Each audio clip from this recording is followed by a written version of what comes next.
या सगळ्या बोलण्यामध्ये तुम्ही आई आणि मूल, आई आणि मूल, आई आणि मूल म्हणताय. बापाचं काय असतं की नाही, बापानं काय महत्वाचा प्रश्न विचारला, किती महत्वाचा प्रश्न विचारलास तू. खरंच वडिलांचा रोल ऑफ द फादर खूप इम्पॉर्टंट रोल आहे. सी, मी म्हणते ना, mother is capable of everything. She is enough to bring about immense changes in the child. त्या इंटेन्सली काम करण्यासाठी, हे करण्यासाठी ती पुरेशी आहे रे. She is enough. मग then what is the role of the father? To take care of the mother is very important. प्रत्येक वडिलांकडे, प्रत्येक बापाकडे तो दृष्टिकोन असलाच पाहिजे आणि दॅट ग्रेटफुलनेस असला पाहिजे. सगळ्यात पहिली गोष्ट म्हणजे she is doing a great job. She has sacrificed maybe so many things for my child, for this child, for our child, and she is doing a great job. म्हणजे literally मी असे फादर्सना सांगताना मी सांगते की ती session ती काहीतरी करते ॲक्टिव्हिटी बाळाबरोबर, ती शी इज डुईंग समथिंग. करता करता एखादा रेडीमेड चहाचा कप आला तिच्या समोर तर काय होईल मला सांग. आणि तिच्या खांद्यावर हात ठेवून you are doing a great job म्हणून 4 शब्द बोलणं. हा पण तरी सुद्धा आता आम्ही करूच, हे फादर्स म्हणतात आम्ही करू, बट स्टील सम वर्क. तर मुलांबरोबर बऱ्याचदा मी म्हणते फिजिकल जी मस्ती असते, especially when it comes to boys, कारण ऑटिझमचा इन्स्टन्स पण जास्त बॉईजमध्ये. तर when it comes to boys, त्यामुळे बॉईजमध्ये एक इनेट एनर्जी लेवल खूप हाय असते. टॉडलर्समध्ये अगदी आई ते प्रेशर घेऊ शकत नाही. आणि कुठल्याही आईला जनरली अंगाशी करायला नाही आवडत. तर हे जे त्याचं सॅटिस्फॅक्शन आहे, त्याला फिजिकल एक जी त्याचा आउटबर्स्ट आहे, मग बेबी प्ले ग्राउंडवर मध्ये त्याच्याशी खेळण्यात, घरामध्ये नुसती मस्ती करण्यात, काहीतरी खेळण्यात, हे फादर्सने केलं. म्हणजे every day evening half an hour to 1 hour just spend with the child with all this physical thing. त्याची एनर्जी ड्रेन छान होते. And that only father can do.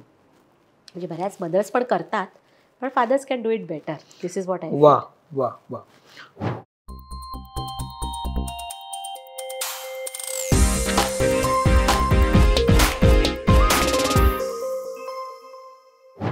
नमस्कार, मी सौमित्र पोटे, मित्र म्हणेमध्ये तुम्हा सगळ्यांचं स्वागत. आज एक महत्त्वाचा आणि वेगळा विषय घेऊन मी आलो आहे. माझ्यासोबत आहेत मयुरी रामदासी. मयुरीजी, मी तुमचं मनपूर्वक स्वागत करतो. मयुरीजी या गेल्या अनेक वर्ष ऑटिझमवर काम करत आहेत. त्यांनी अरुला थेरपी अशी डिस्कवर केलेली आहे आणि त्यामध्ये ते काम करतात.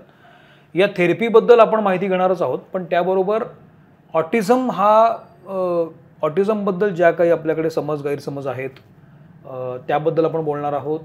मुलांमध्ये या समस्या जेव्हा येतात, त्याची जेव्हा आपल्याला काही निरीक्षणं दिसतात, तेव्हा पालकांनी काय करायला पाहिजे याबद्दलही बोलणार आहोत. आणि शिवाय आत्ता त्यांच्या कामातून त्यांचा अनुभव काय आहे हाही आपण त्यांच्याकडनं जाणून घेणार आहे. तुमचं स्वागत करतो. आलेल्या पाहुण्यांचा मी एक छोटीशी भेट देऊन स्वागत करतो. त्यानुसार नेत्रा फूड्स तर्फे एक छोटीशी भेट, इन्स्टंट मील आहे. तुमच्या धावपळीच्या सगळ्या शेड्यूलमध्ये हे तुम्हाला उपयोगी येईल. याच्यामध्ये प्रिझर्वेटिव्ज नाही आहेत. अर्क ऑइल्स तर्फे हे लाकडी घाण्या पद्धतीचं बनवलेलं तेल, त्याच्यामध्ये प्रिझर्वेटिव्ह नाही आहेत. कोल्ड प्रेस पद्धतीची तेल आहेत, ती तुम्हाला आवडतील. खूप खूप धन्यवाद समीर. गेल्या काही महिन्यांपासून म्हणा, वर्षांपासून म्हणा, ऑटिझमबद्दल सातत्यानं ऐकू यायला लागले आणि त्याबद्दल काही समज पण आहेत, गैरसमज पण आहेत. ऑटिझम म्हणजे काय, ऑटिस्टिक मूल असणं म्हणजे नेमकं काय, इथपासून अनेकांच्या मनात शंका कुशंका असतात. आपलं मूल याच्याशी कुठं म्हणजे याच्यामुळं बाधित काय होणार नाही ना, किंवा स्लो लर्नर असेल तर अनेकांना असं शंका व्हायला लागते की माझं काही मूल असं काय आहे का, अशा अनेक गोष्टी असतात. तर पहिला प्रश्न माझा हाच आहे की काय ऑटिस्टिक मूल असणं म्हणजे नेमकं काय, ऑटिझम म्हणजे काय, त्याची काय हे असतात, त्याचे सिम्पटम्स काय असतात. इथे ना सौमित्र, मला ना थोडंसं काहीतरी सांगावंसं वाटतंय माझ्या बालपणाबद्दल. माझी आई, मी लहान असताना एक गाणं नेहमी म्हणायची माझ्यासाठी. म्हणायची, देव जरी मज कधी भेटला, माग हवे ते काय म्हणाला, म्हणे न प्रभू रे माझे सारे, जीवन देई मम बाळाला. म्हणजेच काय की मदरहूड हा एक इन्स्टिंक्ट आहे, ओके, इन एव्हरी वुमन. जेव्हा बाळ होतं तेव्हा एक आनंदाचा कल्लोळ माजतो प्रत्येक घरी. बाळाला वाढवताना खूप स्वप्न पाहतात आई बाबा, आणि बाळही अगदी छान, बऱ्यापैकी सगळं छान नॉर्मल झालेलं असतं. बघता छान डेव्हलप होत असतं, वेळेवर मान धरतं, वेळेवर रांगतं, वेळेवर चालायला लागतं. असं बऱ्याचदा असं पिक्चर असतं की मोटर माइलस्टोन्स त्याचे सगळे छान चालू असतात. पण मग अचानक काय होतं की बाळ वर्ष सव्वा वर्षाचं होतं तरी ते बोलायला लागत नाही. तेव्हा थोडं थोडं जाणवायला लागतं की बाळ काही बोलत नाही आहे. म्हणजे ज्या नॉर्मल स्पीच डेव्हलपमेंटमध्ये ज्या नॉर्मल माइलस्टोन्स येतात स्पीचचे, म्हणजे साधारण 4 महिन्याचं असताना कोईंग सुरू होणं, ज्याला आपण गिगलिंग साऊंड्स म्हणतात, जे बाळ काढतं. त्यानंतर एक 7-8 महिन्याला बॅबलिंग स्टेज येते, बाबा बाबा ला ला ला ला दद्दा दद्दा बोलायला लागतं. वर्ष सव्वा वर्षाचं बाळ झाल्यानंतर फर्स्ट मिनिंगफुल वर्ड येतो, लाईक आई, बाबा, दुद्धू, भुर असे शब्द. तर ते शब्द येत नाहीत त्यावेळेस. मग साधारण बाळ अजून मोठं होतं, 1.5 वर्षाचं होतं, तरी भाषा पिकअप करत नाही. म्हणजे there is a first and very important symptom that the parents notice, that is speech delay, lakh of communication. When I say lakh of communication, it's 2 way verbal communication नसतं तिथे. म्हणजे आणि अशा वेळेस काय होतं, जी संभाषण करण्याची कपॅसिटी असते, कॉन्व्हर्सेशन करण्याची कपॅसिटी आहे, ते बाळ गेन करू शकत नाही. ते तेवढंच एन्व्हायरमेंट बरोबर रिट्रॅक्ट व्हायला लागतं. म्हणजे देर इज फर्स्ट सिम्पटम, जो फार इम्पॉर्टंट कॅरेक्टरिस्टिक म्हणजे मी, lack of communication, lack of speech.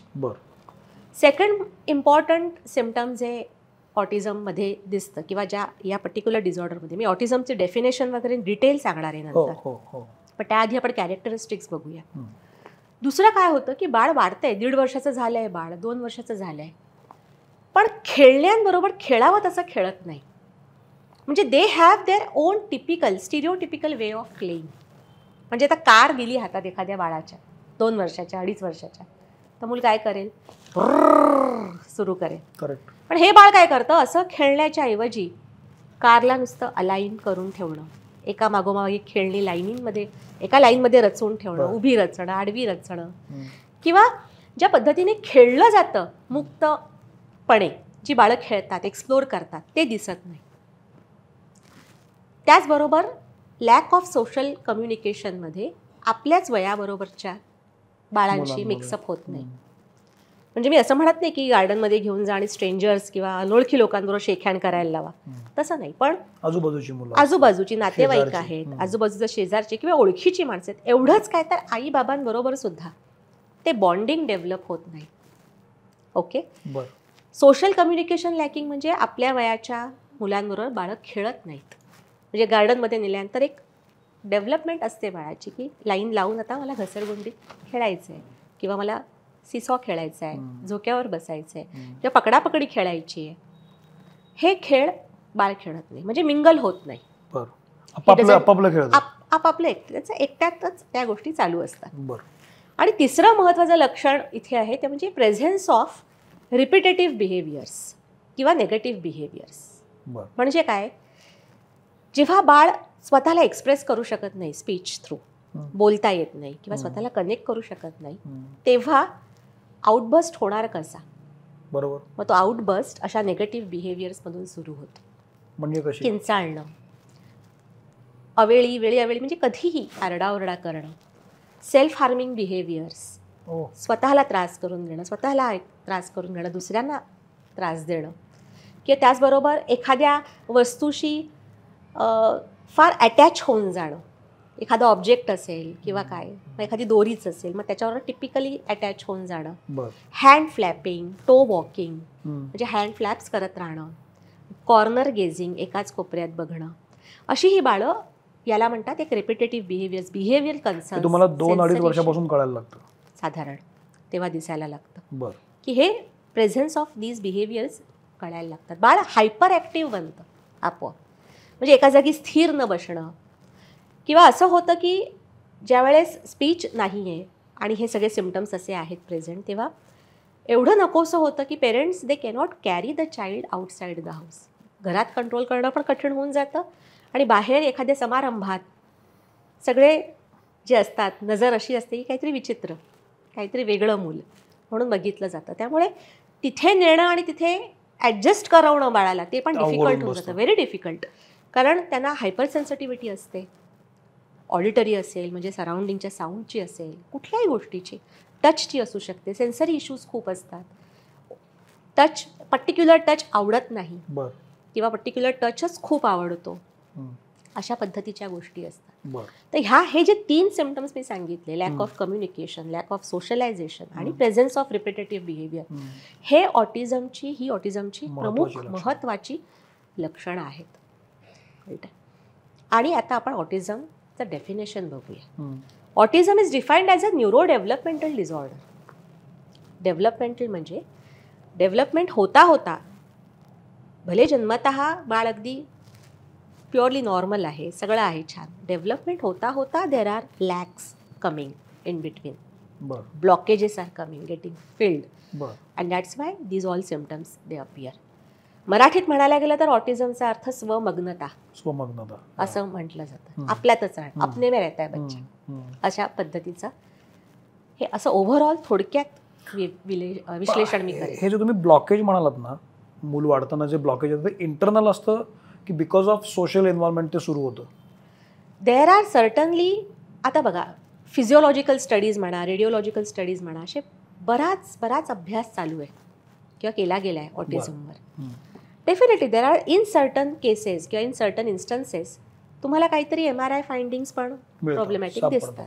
It is not necessary की प्रत्येक बाळामध्ये दिसतीलच, पण देर आर सम स्ट्रक्चरल और फंक्शनल ब्लॉकेजेस ऑल्सो.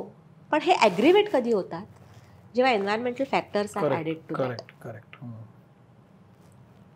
आणि अशा पद्धतीने ज्यावेळेस मूल वाढायला लागतं, कळायला लागतं, तेव्हा मग प्रश्न पडतो की सगळं तर चांगलं आहे. म्हणजे असं बऱ्याचदा होतं की एखादं आवडीचं गाणं लागलं टीव्हीवर की धावत येऊन बघणार, एखादा आवडीचं मोबाईलची ट्यून वाजली की धावत येऊन बघणार. पण मी 10 वेळा हाका मारते, नावाला रिस्पॉन्ड करत नाही, he is not responding to his name, calling out his name. किंवा आय कॉन्टॅक्ट फार फिबल आहे, देत नाही, सतत भिरभिरता असतो. He doesn't follow the simple commands given to. आता 1.5 वर्षाच्या बाळाला जर मी कमांड दिलं, अरे हे बिस्किटचा पुडा आहे ना टेबलवर ठेव, किंवा जरा पाणी आणून दे मला तिथून, 2 वर्षाच्या बाळाला सांगितलं की जरा दार लोटून घे, 2.5 वर्षाच्या बाळाला दार लोटून घे, 5 वर्षाच्या बाळाला सांगितलं की जरा लाईट बंद कर. सिम्पल कमांड्स फॉलो करणं पण एक डिफिकल्ट टास्क असतं. किंवा डे टू डे ॲक्टिव्हिटीज पण कॅरी आउट करणं, म्हणजे रोजचा ब्रश करणं किंवा रोजची आंघोळ करणं, it is also a big task for the parent और mother to get it done, specially for mothers. Exactly. याच्यामध्ये तुम्हाला ही इतकी माहिती कशी काय? तुम्ही काय त्याच्यामध्ये कोर्स केला आहे का? तुम्ही काय पुस्तकं वाचली आहेत की काय म्हणजे इतकं detail? I am graduated from BYL Nair hospital मुंबईचं, ज्याला TN मेडिकल कॉलेज आहे, जिथे मी ऑडिओलॉजी आणि स्पीच थेरपी या विषयात, म्हणजे श्रवणदोष आणि वाचादोष तज्ज्ञ या विषयामध्ये डिग्री घेतलेली. It's a paramedical course. जशी फिजिओथेरपी तुम्ही म्हणता तशी स्पीच थेरपीची एक ब्रांच आहे, या ब्रांचमध्ये हा अभ्यास केलेला आहे. आणि या अभ्यासक्रमाच्या 3य वर्षाला, 3rd इयरला ऑटिझम हा विषय इन डेप्थ आम्ही स्टडी करतो, with respect to its speech development, speech outcomes and everything like academics सगळं. याच्यामध्ये तुम्ही जी आता आरूला थेरपी डिस्कवर केलेली आहे, त्याचं कारण काय झालं की आपण असं काहीतरी करायला पाहिजे, किंवा ते करण्याआधी तुम्ही ज्या ज्या अनुभवातून गेला असाल ते अनुभव काय होते? तुला खरं सांगू सौमित्र, 3rd इयर जे असतं ना स्पीच थेरपीतलं, जेव्हा ऑटिस्टिक केसेस हँडल कराव्या लागतात, इट्स अ नाईटमेअर. हो का? To be honest. बिकॉज इतक्या डिफिकल्ट केसेस असतात, सिव्हिअरली अफेक्टेड, म्हणजे अक्षरशः बाळं येतात ना, ते बघतो आपण की किती चट्टे पट्टे हातावर असतात, सेल्फ हार्मिंग, स्वतःलाच त्रास करून घेतलेला, बायटिंगपासून हिटिंगपासून इतकी सिव्हिअर कंडिशन असते.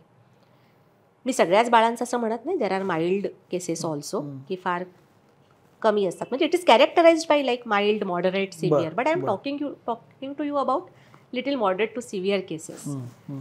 की अशा केसेस असतात की तिथे केस हँडल करणं म्हणजे it is a immensely difficult task. आणि ज्यावेळेस या केसेस आम्हाला कंपल्सरी हँडल कराव्या लागायचं, तर I use to hate it, to be honest. म्हणजे नको बाबा असं वाटायचं as a student, 3rd year student, you imagine. नको बाबा. आणि त्यावेळेस ठरवलं होतं की पुढे जाऊन अरे स्पीच डिसऑर्डर्समध्ये बरेच बाकीचे फील्ड्स आहेत वगैरे, I will do my practice in that. पण ऑटिझम घेणार नाही. I will never touch autistic cases. असा विचार करून मी प्रॅक्टिस माझी सुरू केली आफ्टर ग्रॅज्युएशन अँड ऑल. तर that time I was recently married. आणि एका आईचा मला फोन आला. एक पेशंट किंवा मी पेरेंट म्हणेन, I don't like to call them as patients. तर पेरेंटचा त्या आईचा फोन आला. म्हणाली की माझा 12 वर्षाचा मुलगा आहे आणि तुम्ही असं असे तो ऑटिझम आहे, त्याला ऑटिस्टिक आहे आणि त्याच्या स्पीच थेरपीसाठी मला तुम्हाला भेटायचं आहे. बरं. म्हटलं नाही बुवा, मी काही ऑटिस्टिक केसेस घेत नाही, तर तुम्ही दुसरीकडे कुठे दाखवा. त्यामुळे या पूर्ण एरियामध्ये दुसरे कोणी थेरपिस्टच नाही आहेत. आणि जर मला जावं लागलं त्याला घेऊन, तर मला बस करून साधारण अर्धा पाऊण तास त्याला घेऊन जावं लागेल. आणि ही is not in that condition की मी एवढं तुम्हाला सपोर्ट करेल ट्रॅव्हलिंग आणि हे सगळं, तुम्ही एकदा बघा तरी त्याला, असं तिने मला सांगितलं. म्हटलं ठीक आहे, आणा म्हटलं बघायला. बोलवलं घरी. आणि त्यावेळेस ते जे दृश्य मी बघितलं, दॅट शॅटर्ड माय हार्ट. पहिला इन्स्टन्स मी सांगते तुम्हाला, की ज्यावेळेस ते आली ती आई घेऊन, तेव्हा त्या असं चांगलं 12 वर्षाचा हेफ्टी मस्त मुलगा होता, छान अगदी उंच पुरा, खूप आवाज आणि येलिंग वगैरे चालू होतं. त्या आईने काय केलेलं होतं, आई अशी साधारण मध्यम बांध्याची वगैरे होती. आईने काय केलं होतं, असं दोर असतो ना, दोर त्याच्या कमरेला बांधलेला होता. दोर बांधला होता, दोरी असते तशी. आणि दुसरं टोक जे दोरीचं होतं ते तिच्या हातात होतं. आणि तो काय ऐकत नव्हता ना तिचं. तर त्याला कंट्रोल करायला ती दोरीने खेचत त्याला आतमध्ये आणलं तिने. आणि माझ्यासमोर खेचत बसवलं. आणि ते दृश्य अतिशय, म्हणजे ते तसा प्रकार मी आधी बघितला नव्हता याआधी. आणि ते दृश्य मात्र खूप हृदयद्रावक, पण छोटा शब्द हलवून गेलं. की एका बाळाला सांभाळण्यासाठी आईला त्याला एखाद्या जनावराप्रमाणे ट्रीट करावं लागतंय. मग तिची ती इच्छा नाही आहे की एखाद्या ह्याच्याने धरून, त्याला दोराने धरून खेचत आणावं, बसावं, पण he is out of control. आणि त्यावेळेस ठरलं की आपण काहीतरी केलं पाहिजे. पण ते तेवढ्यापुरतंच. त्या बाळाला थोडे दिवस काही थेरपी दिली आणि तो विषय तिथेच संपला. नंतर मी विशेष त्यामध्ये केले नाही. पण तो अनुभव, म्हणजे तो जो इन्स्टन्स होता, तो डोक्यात अगदी पक्का राहिला. आता गोष्ट अशी झाली की मला मोठी मुलगी आहे, सुनैना माझी मोठी मुलगी. आणि त्यानंतर साधारण सुनैना 4-4.5 वर्षाची असताना मला दुसरी मुलगी झाली, देवहूती. सगळं कसं ओके होतं, birth was okay, everything was okay. साधारण ती 5 महिन्याची असताना, 4.5-5 महिन्याची असताना मला जाणवायला लागलं की my child is little mute, my daughter. म्हणजे कसं की खूप असा आवाज काढणं, खिदळणं किंवा आवाजाला रिस्पॉन्ड करणं आईच्या, किंवा इवन स्माईल देणं, खूप असं सोशल स्माईल ज्याला म्हणतो आपण, ती स्माईल नव्हती, खूप अशी गप्प दिसायची, म्हणजे वाटत होतं बाळ मला. तर दॅट स्ट्राईक्ड माय माइंड की काहीतरी, इज इट एव्हरीथिंग ओके. मग तिची हिअरिंग टेस्टिंग्स वगैरे करून बघितलं, that everything was all okay. आणि मग हळूहळू तिला डेव्हलप करता काही गोष्टी जाणवायला लागल्या की she is more on mute side. म्हणजे तिची बॅबलिंग स्टेज येत नाहीये वेळेवर, एव्हरीथिंग इज गेटिंग डिलेड. पण because I think it's a boon for me, or almighty's grace, that I was from this field. आणि तो इन्साइट होता. आणि सेकंड टाइम मदर, त्यामुळे first time experience is there with you की कधी काय होतं आणि कसं. Plus from this field as a speech pathology. म्हटलं आपण थोडं काम करायला सुरुवात करूया. आणि त्या अनुषंगाने तिथे जसं जसं काम करायला सुरुवात केली, तसं अरुला डेव्हलप होत गेला. गोष्टी नवीन नवीन सुचत गेल्या आणि पुढे ॲज यू नो याच्यामध्ये 5व्या महिन्यात तुम्हाला साधारण अंदाज आला की काहीतरी गडबड आहे आणि मग मुलगी मोठी मोठी होत राहते. म्हणजे हे तुम्ही एक प्रातिनिधिक उदाहरण म्हणून मी सांगतो, सर्व पालकांचं असंच होतं.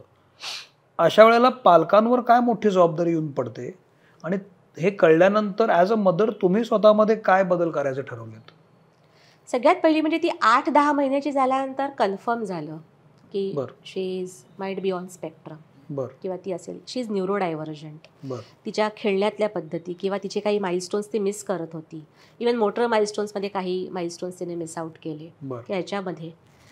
तर एक प्रश्न खूप सुंदर विचारला की पालकांचं जबाबदारी काय. सगळ्यात आधी तर सौमितीला लक्षात घ्यायचं आहे की 5व्या आणि 6व्या महिन्यात डिटेक्ट करण्या इतके पालक सजग असतात का.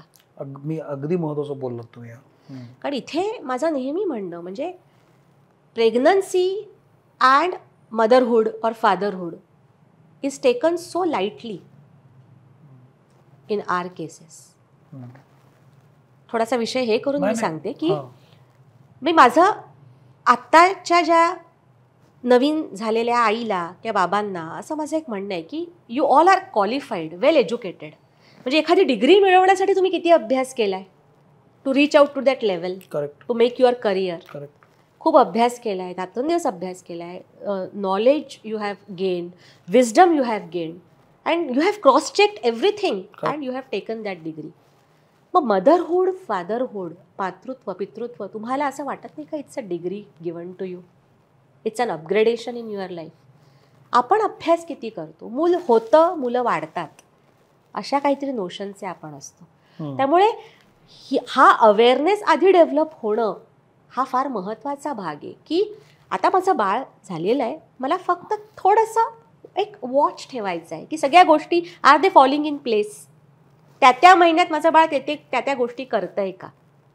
याचा अर्थ पालकांना घाबरवणं हा नाही आहे, पण हा सजगता आहे. कारण because of due to varied and modified lifestyles सगळ्याच गोष्टी चेंज झाल्या आहेत.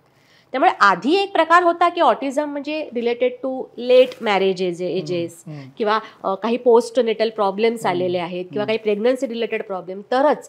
पण आता एवढ्या गोष्टी बदलल्या आहेत. The upbringing of the generations have changed की आता no more autistic child or autism is just label or spectrum. Autism spectrum disorder is not just limited to one particular केटा. अगदी 22व्या वर्षी जी आई होते तिच्यामध्ये पण चाइल्ड म्हणजे the child is born with autism.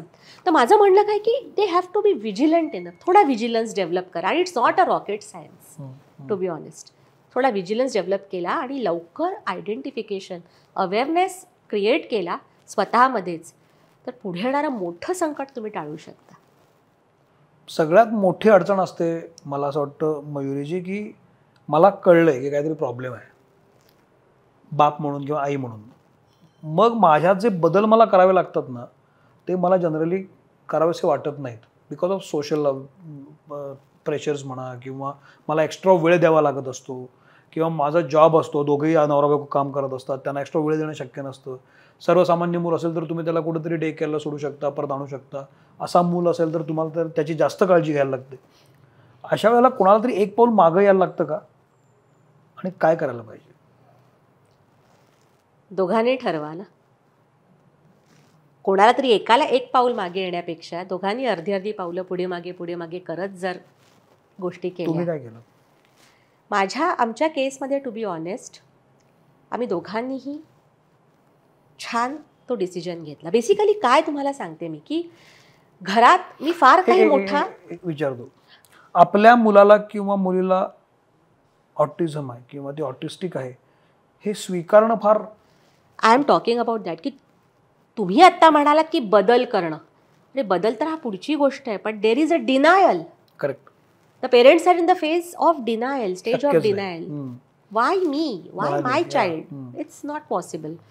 आणि त्याच्यात काय होतं अजून की न्यूक्लिअर फॅमिलीज आहेत हल्ली, ते वाढत चाललेलं आहे प्रमाण.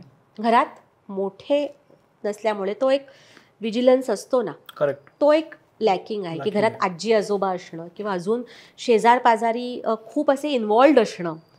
ह्या गोष्टी पण कमी होत चालल्यात. पण मी पूर्ण दोष असा काही नवीन पिढीला देणार नाही. अशा बऱ्याच मदर्स आलेल्या आहेत. आयनने मला सांगितलंय आम्हाला की आम्ही तर 6 महिन्याचं असतानाच मला काहीतरी वाटत होतं किंवा 8-10 महिन्याचं असतानाच मला जाणवत होतं. पण इथे काय होतं की ही मोठी पुढची पिढी आहे जी फर्दर, ती पण बऱ्याचदा मिसगाईड करते in our scenario. There are 2 types of grand parents also. की काही जण सांगतात अरे तुझा याचा बाप पण 5व्या वर्षी बोलायला लागला होता, करेल तो हळूहळू सगळं, तुला उगीच टेन्शन येतं तुला हे. काही विजिलंट असतात ग्रँड पेरेंट्स, ते बरोबर गाईड करतात की काहीतरी वेगळं वाटतं, बघ जरा लक्ष ठेव असं. आणि जसं मी म्हटलं की बदल एकदा ॲक्सेप्टन्स आला की डिनायलवर मात करता येते.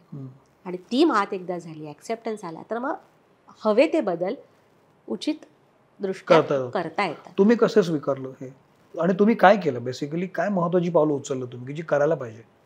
सगळ्यात मोठं पाऊल जे मी उचललं ते म्हणजे मी कुठल्याही फॉर्मल तिला कन्व्हेन्शनल ज्या रूढ अर्थाने थेरपीज वगैरे होत्या तिथे कुठेही त्या भानगडीत मी पडले नाही. बरं.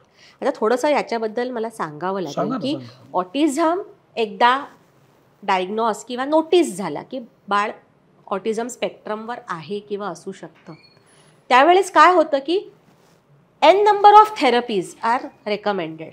म्हणजे न्यूरो डेव्हलपमेंट पिडियाट्रिशियन किंवा सायकोलॉजिस्ट किंवा पिडियाट्रिशियन डायग्नोज करतात आणि सांगतात की काय, तेव्हा थेरपीज रेकमेंड केल्या जातात. मग त्याच्यामध्ये ऑक्युपेशनल थेरपी आली, त्याच्यात स्पीच थेरपी आली, बिहेवियर थेरपी आली, ABA आलं, बऱ्याच काय काय 3-4. आता हा कसा आहे प्रकार तुम्हाला सांगते की आता थेरपी सेंटर मला एक रेकमेंड केलं की तिथे या सगळ्या थेरपीज माझ्या बाळाला मिळतील. करेक्ट.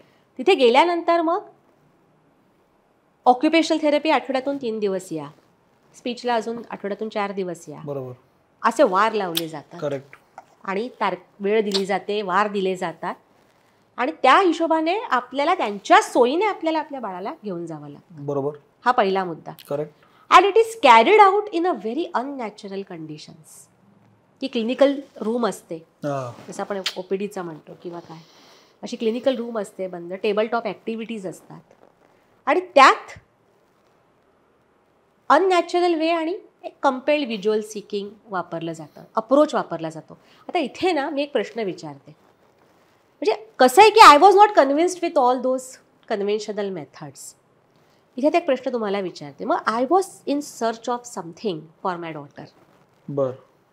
तर tell me one thing Saumitra, की suppose there are 2 babies born, 2 बाळं जन्मली आहेत. करेक्ट. 1 बेबी इज ब्लाइंड, बघू शकत नाही. बरोबर. 2nd बेबी इज डेफ, ऐकू शकत नाही. बरोबर.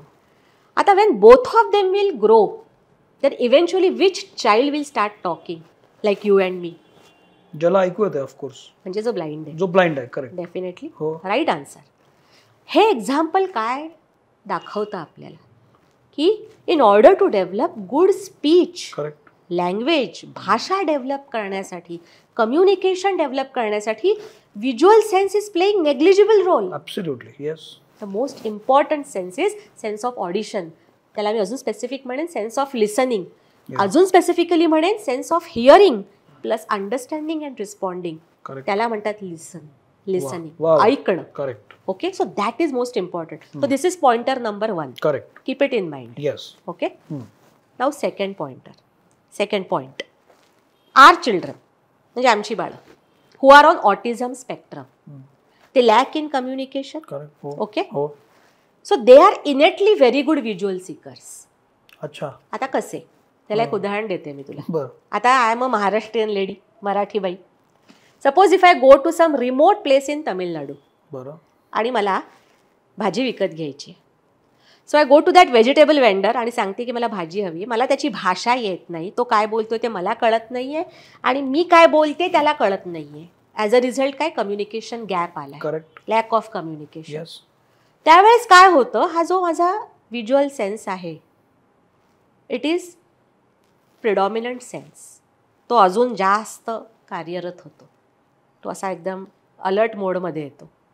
मग मी नॅचरली त्याची बॉडी लँग्वेज, त्याचे जेस्चर्स, त्याचे फेशियल एक्सप्रेशन बघायला लागतो. हे सगळं मी आपोआप कॅच करायला लागते to bridge that communication gap. True. आणि मग अशा वेळेस काय होतं, हा व्हिज्युअल सेन्स डॉमिनंट होतो, it helps me over there. Correct. तसंच सेम आपल्या बाळांच्या बाबतीत होतंय.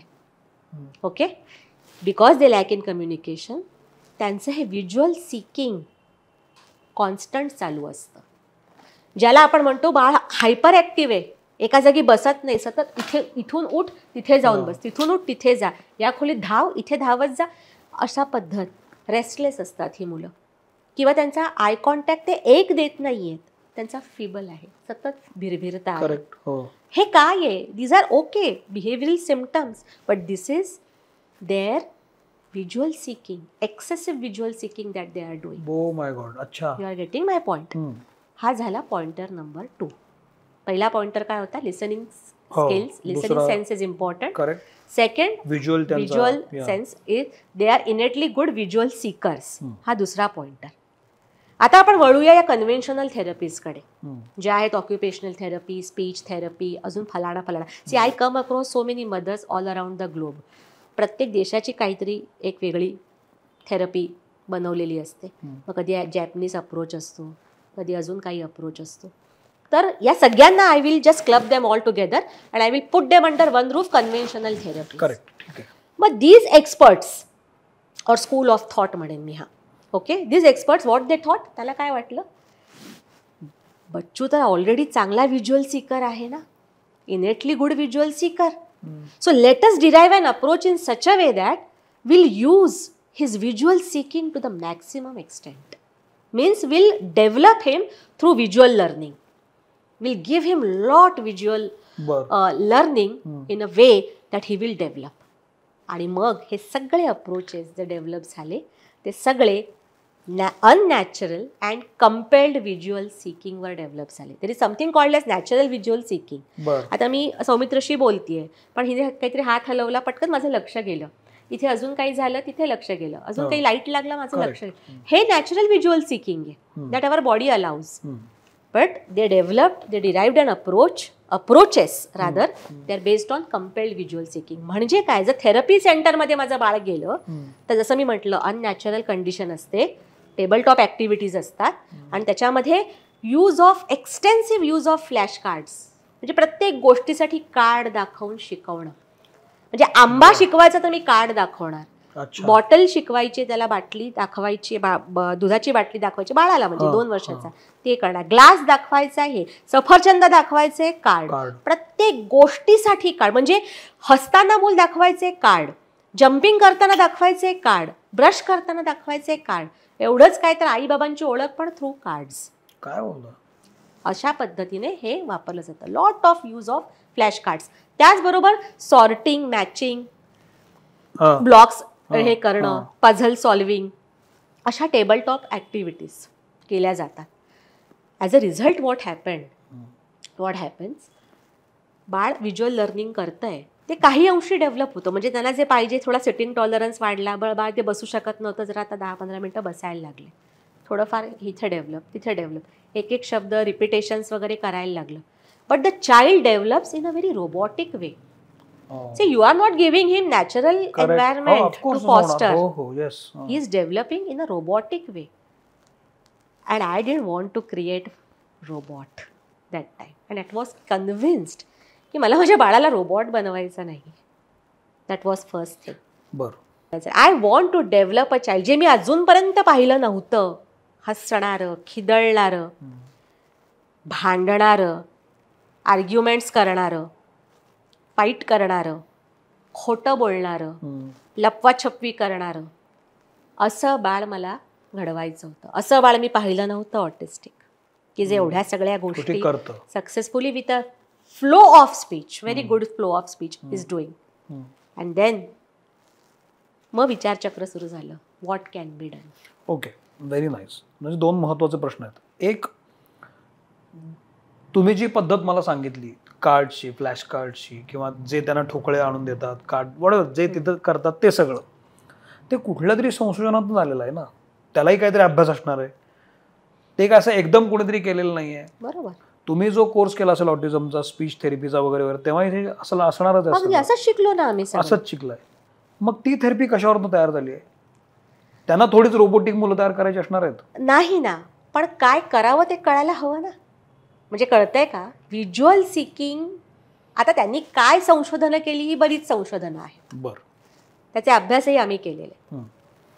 पण नेमकं डेव्हलप करायचं म्हणजे काय करायचं, बाळाला डेव्हलप करायचं कुठपर्यंत करायचं, कसं करायचं, ह्यासाठी जसं मी ते एक्सप्लेन केलं की they are already innately visual seekers. हा विचार आत्तापर्यंत कोणी केलेला मला दिसलेला नाहीये की अरे make a child a good listener. A good listener eventually becomes a good speaker. It's a rule of thumb. हा विचार या बाबतीत केलेला कोणी आढळला नाही. म्हणजे मी बरंच लिटरेचर वाचलं, अभ्यास केला. तुम्ही जेव्हा हे ठरवलं की असं मला बनवायचं नाहीये मुलाला, मला त्याला सर्व काय ते सर्व गुण संपन्न आणि नॅचरली डेव्हलपिंग, मग हे जे अरुला थेरपी तिथून आली, तिथून तो अभ्यास सुरू झाला. There were lot of trials and errors also were done. मग ही थेरपी काय करते आता ही थेरपी कशी वेगळी आहे त्याच्यापेक्षा? ॲज आय से, आता आपण प्रिन्सिपल्स आणि रॅशनल्स अभ्यास करूया अरुला थेरपीचे. तर सगळ्यात आधी एक्सप्लेनेशन दिलेलं आहे की वाय लिसनिंग इज इम्पॉर्टंट. त्यामुळे पहिलं प्रिन्सिपल जे आहे ते आहे development of good listening skills in the child. बरोबर. म्हणजे जर तुला आता टेक्निकल एक्झिक्युशन समजून घ्यायचं असेल तर in technical execution way I will explain की 1 year लॉंग स्ट्रक्चर्ड प्रोग्राम असतो हा, ज्याच्यामध्ये in this 1 year's period not a single flash card is shown to the child. बरं. हिअर आय मेक, पहिलं प्रिन्सिपल आहे की listening skills development in the child, natural listening skills development. आणि second principle आहे evoking urge of communication via developing communicational bonding in the child. आता थोडंसं explain करते मी. हा दुसरा मुद्दा.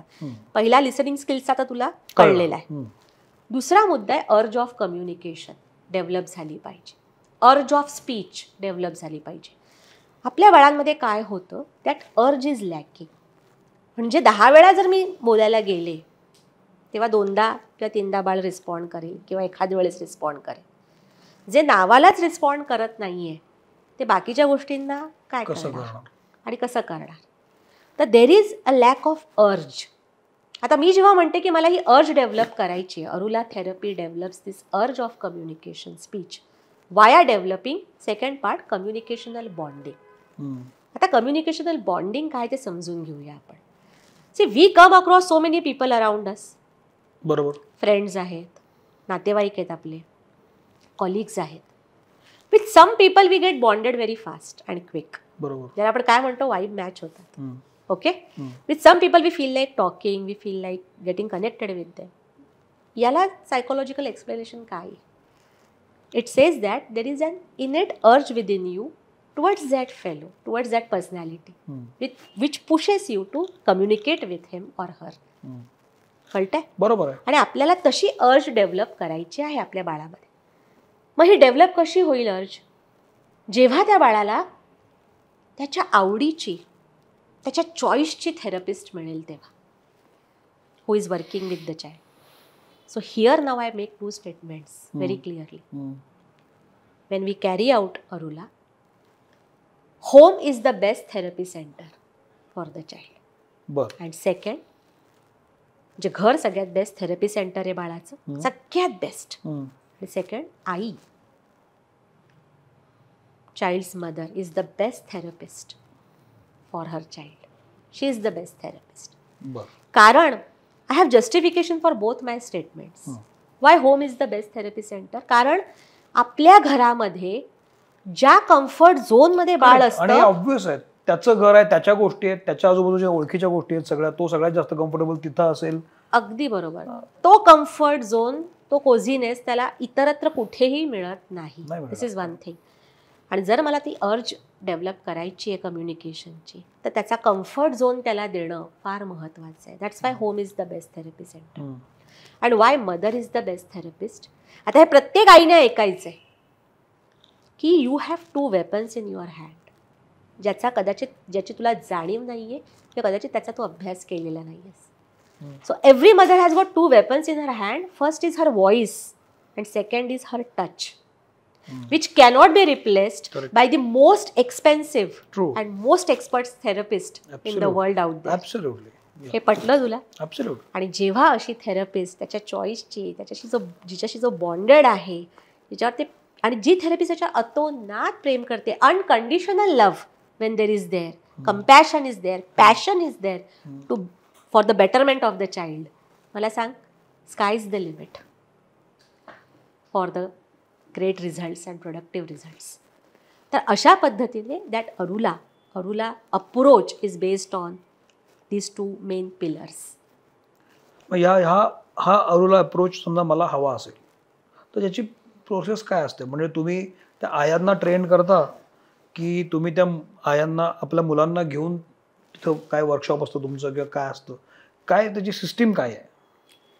अरुला for autism is a completely online approach. बरं. आधी थोडंसं एक सांगेन की why I feel proud about it.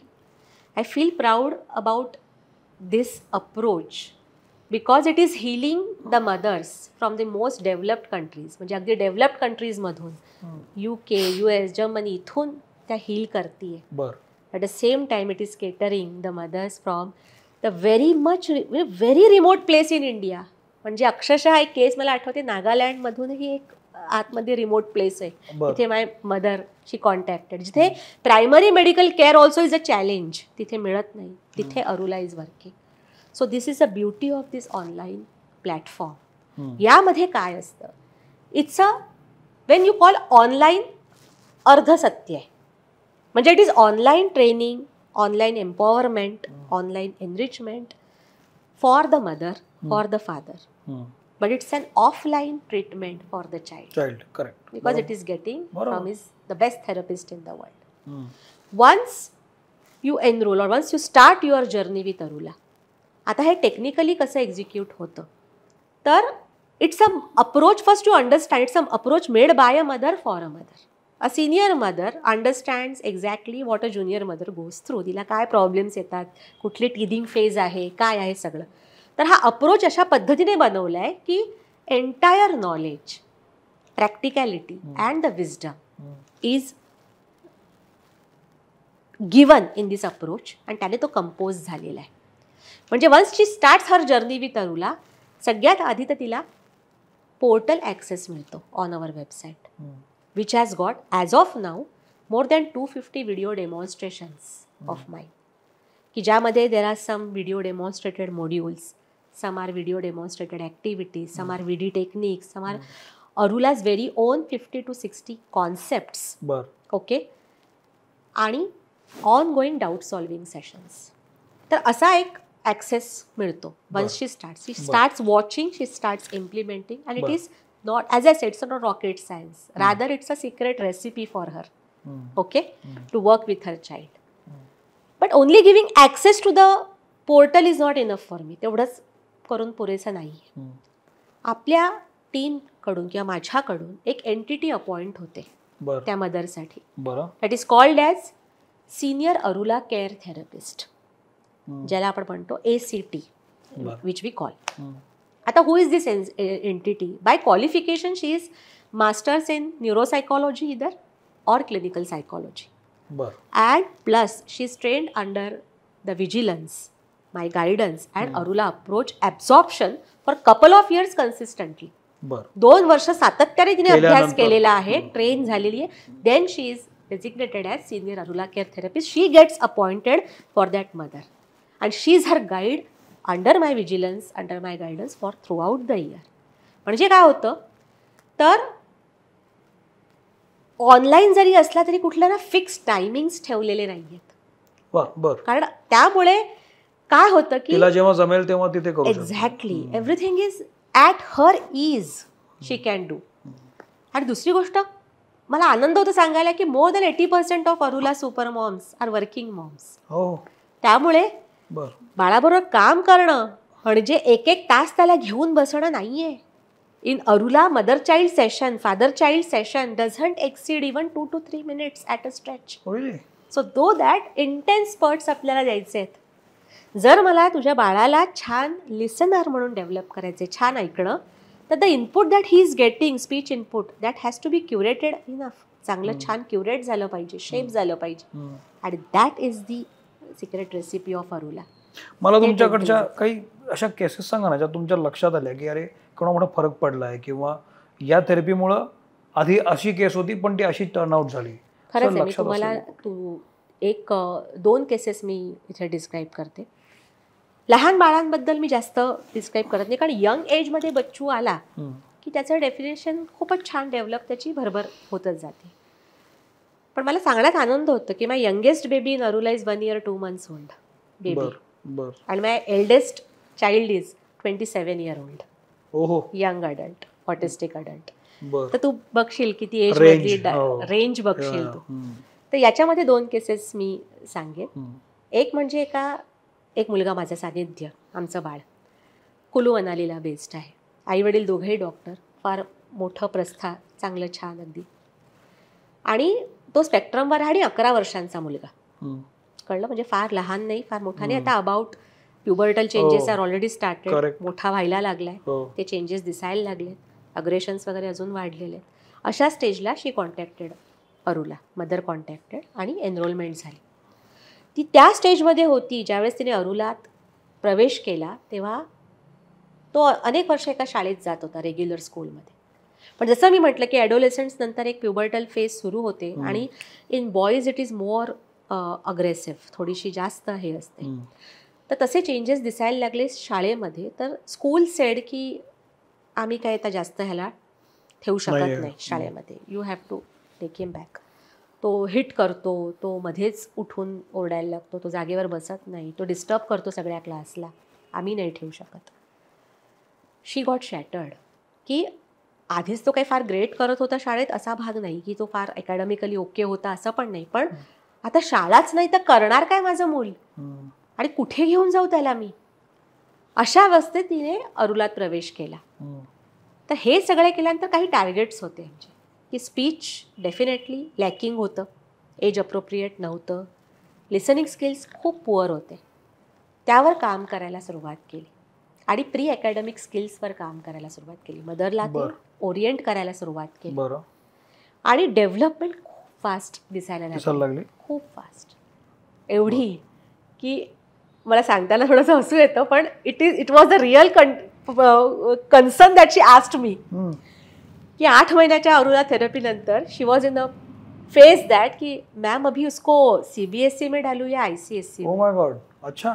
This was her concern. म्हणजे आता नुसतं स्कूलिंग आणि कुठल्या तरी टुकार शाळा वॉज नॉट, तो इतका डेव्हलप झाला आणि ही वॉज रिस्पॉन्डिंग. आणि आईने तेवढी छान मेहनत घेतली. I always say it's not a hard work, it's a smart work that you need to do with the child. That she did. आणि त्याचे परिणाम इतके छान दिसले. This was the first. म्हणजे अकॅडमिक हा एक मोठा असा कन्सर्न, तो जास्त स्ट्रेसफुल असतो. आणि काय होतं आपल्याला ना आपल्या बाळांना रॅट रेसमध्ये पळवायची एक आता सवय लागलेली आहे. म्हणजे कसं की 3 वर्षाचं मूल झालं तर बाय डिफॉल्ट त्याला शाळेत टाकलंच पाहिजे. करेक्ट. हिचा मुलगा गेला, नंडेचा गेला, अजून गेला, हे गेला, मग आता अजून घातलं नाही, म्हणजे सोसायटी प्रेशर एवढं आहे की मला घातलंच पाहिजे.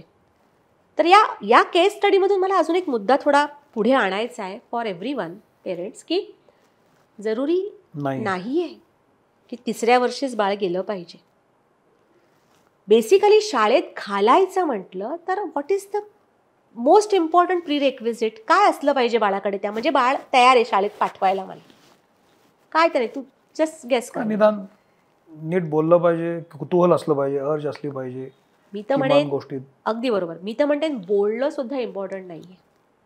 एंट्री लेवल म्हणतेय मी स्कूलमध्ये, नर्सरी म्हणा तुम्ही, प्ले स्कूल, जे काही म्हणता, what is most important, he has to be listening skills has to be on par with the other children. म्हणजे ते गप्प बसलं ना, बोललं नाही तरी चालेल, but he is going in the class, sitting on the bench and he is listening to what teacher is saying.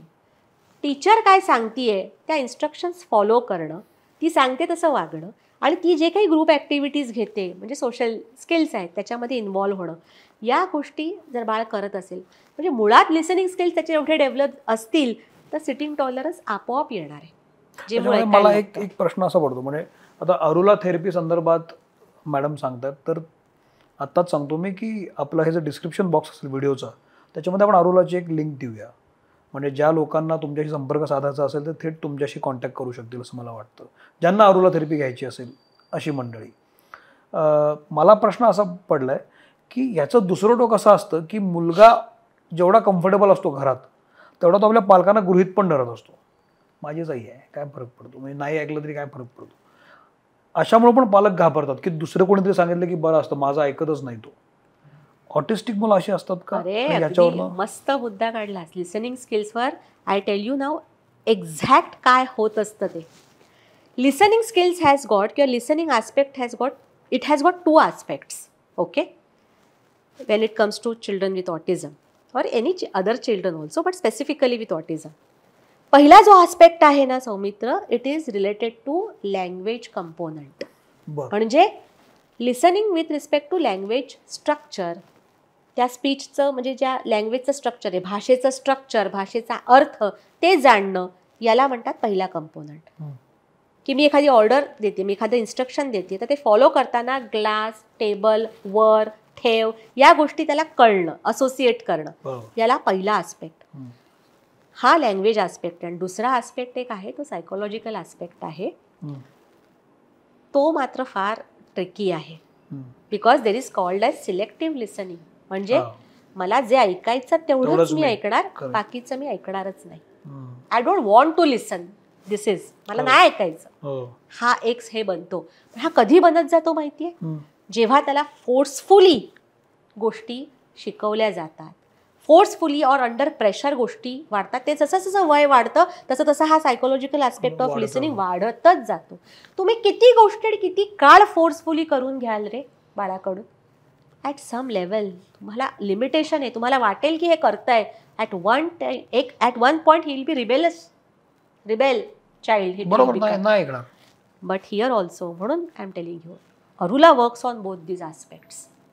कारण कम्युनिकेशनल बॉन्डिंगच इतक्या सुंदरपणे डेव्हलप केलं जातं that I always say in Arula the child becomes PA to mom. You are getting? ते relationship आपोआप but very healthy relationship form होतं. म्हणजे असं नाही की आई आपली नुसती instructions, not like that. PA to mom म्हणजे पर्सनल असिस्टंट टू मॉम. आणि ते क्रिएट करणं ही हातोटी आहे. आणि that Arula makes it possible. आणि त्यामुळे child becomes a very good listener in all the aspects. एक महत्त्वाचं विचारतो गोष्ट की ऑटिझम हा पूर्ण बरा होतो का? मुळात बरं काय होतं सौमित्र? आजार.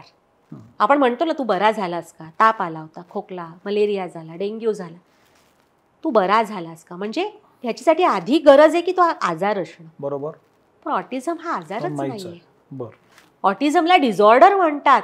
पण तेही आता अरुलाची जो परफॉर्मन्स आहे, की अरुलाचं जे ध्येय आहे की त्याला डिसऑर्डरही म्हणता कामा नये. कारण तेवढ्या आधी बाळाला पिकअप करून त्याला त्या सिम्पटम्स मधून आणि झोन मधून बाहेर काढायचं. This is one thing. So disorder also not a word. Condition काही जण मागतात, न्यूरो डेव्हलपमेंटल कंडिशन आहे. पण मी तर म्हणेन just call it as extended behaviour of your child. Just extended. आपण नाही म्हणत सौमित्र चिडखोर आहे. अजून ती आर्या आहे ना, ती फारच खोटं बोलते, जरा जास्तच खोटं बोलते, किंवा हा ना जरा असाच असतो. हे काय आपण करतो? स्वभाव विशेष सांगतो ना एकाबद्दल. पण आपल्याकडे ते कोपिंग मेकॅनिझम आहे ॲज अ न्यूरोटिपिकल पीपल. त्यामुळे त्या कर्वमध्ये आपण मोडतो. इथे बाळा आपली काय थोडी ते कर्वच्या बाहेर पडतात, हिंदोळे घेतात. Their behaviours are little extended. तो मस्तीखोर आहे पण जास्त आहे, तो जरा अशांत आहे, तो जरा जास्त आहे, तो आरडाओरडा करतो अरे पण तो जरा जास्तच करतो. अशा पद्धतीने जर आपण बघायला गेलो ना या बाळांना, तर खूप खूप छान होईल. ओके, 2 प्रश्न. अरुला एका पॉइंट नंतर मुलांना पण थेरपी देतं का? कारण जी मुलं मोठी होतात, म्हणजे 17, 18, 19 वर्षाची ती मुलं झालेली असतात आणि काही समजा काही मध्ये अजून ती लक्षणं असतील, तर तुम्ही मुलांची कोऑर्डिनेट करता बोलता की नाही फक्त पालकांची? नाही. आता जसं मी म्हटलं की my eldest child is 27 year old. मुलांबरोबर पण काम केलं जातं. पण त्या 27 वर्षाच्या बाळाच्या त्या मुलाच्या आईचंही इन्व्हॉल्वमेंट. ज्यावेळेस मी पवनबद्दल बोलते, जो 27 वर्षांचा आहे, ज्याचा प्रॉब्लेम्स, सेकंड केस मी म्हटलं सांगायची होती की काय होता इश्यू, लिमिटेड स्पीच आणि ग्रॅज्युएशन काही केल्या कम्प्लीट करू शकत नव्हता. त्याला रायटर लागायचा आणि writer he was not able to express only himself की काय सांगायचं. त्यामुळे प्रत्येक वेळी त्याचे विषय राहायचे. असे 2 अटेम्प्ट त्याचे झालेले होते. Arula started working on the mother, with the mother rather, on Pawan but with the mother. आणि लिसनिंग स्किल्स एज अप्रोप्रिएट लेवलवर त्याच्या वयाला जसे गरजेचे आहेत ते डेव्हलप करायला सुरुवात केली. आणि आता 15 दिवस पण झाले नाही आहेत रिझल्ट येऊन.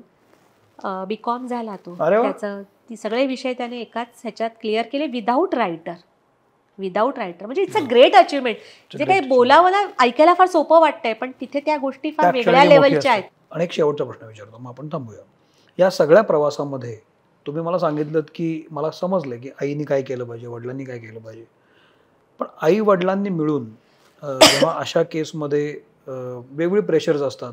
माझा मुलगा पुढे जात नाही आहे, 1 वर्ष मागं पडतं, 2 वर्ष मागं पडतंय, सगळी ट्रीटमेंट चालू आहे, आई काम करते आहे, बाबा सगळं मुलाची काळजी घेतो, जसं तुम्ही म्हणता तसं चालू आहे. हे तुमची थेरपी जॉईन केल्यानंतर लोकांना कळतं की असं करायला पाहिजे. पण जेव्हा मला समजतं की माझ्या मुलामध्ये प्रॉब्लेम आहे, आई वडिलांनी कोणत्या गोष्टी पाळल्या पाहिजेत, कुठल्या स्वभावावर नियंत्रण ठेवलं पाहिजे का, काही गोष्टी डेव्हलप केल्या पाहिजेत का स्वतःमधल्या, मुलांसोबत आणखी काही मुलांसमोर आई वडिलांनी कम्युनिकेशन प्रॉपर ठेवायला पाहिजे का, अशा काही गोष्टी तुम्ही सांगू शकाल की 1 2 3 4 गोष्टी या नवरा बायकोनी करायला पाहिजेत, मग मुलावर खूप वेगळा चांगला परिणाम होऊ शकतो.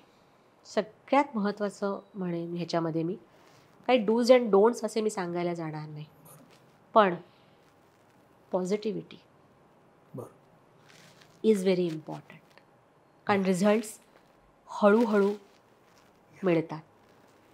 It's not a 1 day match, it's a test series that has to be played by both the parents. Results हळूहळू मिळतात पण स्टेडीली आणि प्रोग्रेसिव्ह मिळतात. तर छोटे जे एफर्ट्स आपलं बाळ घेत आहे किंवा प्रोग्रेस दाखवत आहे, फर्स्ट ऑफ ऑल त्याला ॲक्नॉलेज करणं, त्याची जाणीव असणं हे फार महत्त्वाचं आहे. बऱ्याचदा मी सगळ्या पेरेंट्सना म्हणते तुम्ही सुरू करता थेरपी आणि कसं असतं की एव्हरेस्ट चढण्याआधीच त्याच्या टोकावर असं होतं का की एक पाय खाली आहे आणि दुसरा पाय माझा डायरेक्ट त्याच्या एव्हरेस्टच्या शिखरावर पडला नाही ना. मला स्टेप बाय स्टेप, आणि या स्टेप्स घेता घेता काय होतं, बर्फावर थोडं घसरणं पण येतं, थोडं खाली येणं, परत वर जाणं. पण पार्ट ऑफ दॅट प्रोसेस. इथे महत्वाचं काय आहे की Arula it's not only an approach, it's a family. There is somebody to constantly guide you, to constantly support, to constantly motivate you. आणि खरं सांगू, as a parent, as a mother of a child who is on spectrum, मला counselling sessions, preachings आणि lectures नको आहेत motivation बिल्डिंगवरचे आणि positive थिंकिंगवरचे. What I want when I see my child is making little difference day by day, every day. He is surprising me, mesmerizing me with some or the other act of that, and I am vigilant enough to notice that. That is the real motivation for me, and which lasts for long. त्याला बूस्टरची गरज पडत नाही. तुमची दुसरी जी मुलगी आहे ती आता काय करते? Devahuti, अरुला's first success story. She is a very good orator. She is a very good narrator. She is an excellent debater. She is an eminent speaker. She is an artist. She has scored 89% in her boards exam this year. And now pursuing her career in arts, specifically in psychology and music and literature all together. She is pursuing that. किती छान. आणि माझ्या बाळाला मी आत्ता तरी विचारल्यावर मला म्हणते, mumma I will be in Arula very soon as a psychologist. अरे वा वा वा. As a Arula. This is what she is, I think this is the biggest gain for me. What else I see, I always tell की I never give examples of Einstein and Elon Musk. they were neurodivergent and many things are spoken. I have not nurtured them. But I have nurtured my Devahuti. Yeah, absolutely. म्हणून तर तुम्ही म्हणण्याला अर्थ आहे. Right to say that. वा, मला खूप छान वाटलं तुमच्याशी बोलून. तुम्ही जेव्हा तुमची स्टोरी सांगता, तुम्ही जेव्हा तुमचे अनुभव सांगता, तेव्हा ते लोकांना पटतात. कारण आपण जर त्या फील्डचे किंवा सेक्टरचे नसून आपण सांगायला लागलो तर डोस ठरतात की हा काय मला डोस देतोय. पण तुम्ही जेव्हा त्यातून जाता आणि मग त्या अनुभवातून जेव्हा ते येतं बाहेर, त्याला व्हॅल्यू असते. तुम्ही जे आत्ता मार्गदर्शन केलं त्याबद्दल खरंच आभार. मला खात्री आहे की अनेक पालकांसाठी हा परिसंवाद किंवा ही चर्चा महत्त्वाची ठरेल. ऑटिझम हा एक मुद्दा झाला, पण याच्या बिटवीन द लाईन्स खूप गोष्टी तुम्ही अशा सांगितल्यात की ज्या उत्तम कुटुंबासाठी आवश्यक असतात. तुम्ही ते जरूर पाळा. अरुलाची लिंक मी नक्की देणार आहे, त्यामुळे ज्याला गरज असेल ते कनेक्ट होऊ शकतात. थँक्यू व्हेरी मच मॅडम, मला तुमच्याशी बोलून खूप छान थँक्यू वाटलं. So much Soumitra. हा एपिसोड कसा वाटला मला जरूर सांगा. मित्रमंडळी सबस्क्राईब करा आणि कमेंटमध्ये तुमच्या जरूर तुमची प्रतिक्रिया कळवा. ती मी मॅडमपर्यंत पोहोचवेन. काही प्रश्न असतील तर तेही त्यांना विचारू शकतो. Thank you very much. भले ते घडो. थँक्यू. Thank you so much.